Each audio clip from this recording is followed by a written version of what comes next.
Tudor, good morning to you. You know, Michigan is where we heard some of the Death to America chants. We also, over the weekend, heard one protester in New York say, "We are Hamas." Another protester was holding a sign that pointed to Jewish students saying they should be Hamas's next targets.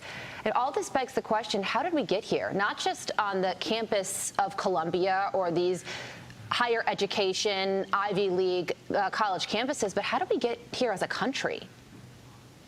Well, not just how did we get here, but what are we going to do going forward? Because I do think that there have been groups that have infiltrated our universities, and they are they're radicalizing students. I mean, if you look at these groups of students, these are your average American college students who have been radicalized by folks who we don't know who they are. They come onto the college campus, they have their faces completely covered, just their eyes are showing. They're funded by 501c4s. They're using our American laws to come in here and potentially fund radicalization of American students. And I say that because they're calling for intifada. You hear them calling for the genocide of Jews. You hear the "from the river to the sea" chant. These are not protesters. These are people who are calling for war. This is different than what we saw in the 1960s when you had students on college campuses saying, "Make love, not war." They were calling for peace. These students are calling for war. We have never seen this in the United States before. And I think it's time that the FBI gets involved and says, how deep is this and what are they going to do next?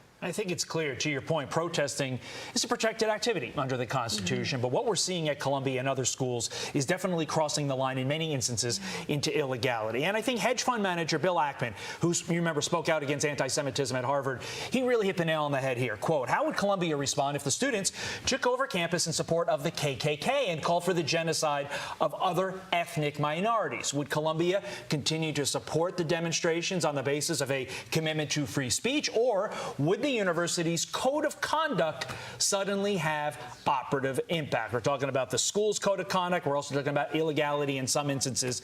How should these university presidents deal with these protests going forward? Because, Tudor, whatever they're doing so far is not working.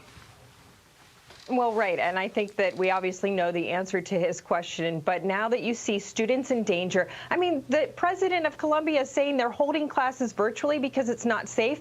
Clear these people off of campus, because if it's not safe, it's not a protest. I think that's where we have to acknowledge that if the students are no longer safe on campus, this is not a peaceful protest. And that's what's legal. If you go beyond peace, then you have to be taken away. You have to have police on campus, and these people have to be taken away. Campus needs to be safe for our students. At this point, we don't even know who these people are. We don't know if they are students on the college campus because you cannot see their faces. It is incredibly dangerous. And the fact that these university presidents are waffling on this, what does this say about our universities and the liberalism that has invaded our universities? And now, like I said, this is going into radicalization. This is incredibly dangerous in the United States. Yeah, it certainly is dangerous. And Andrew Bates released a statement on behalf of the White House condemning anti-Semitism.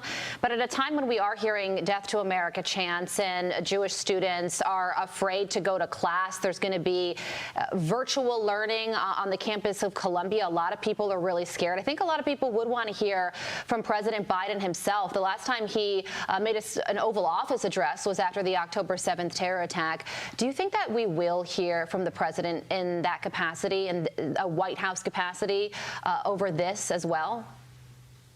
I absolutely think that we should hear from the president, but I don't think we will because of mostly the state of Michigan, because he wants power, and power and control is more important than the safety of our students on university campuses, because he is concerned with the vote in the state of Michigan, with the votes in the state of Minnesota, and ultimately he will stay silent because it's easier to try to win the votes.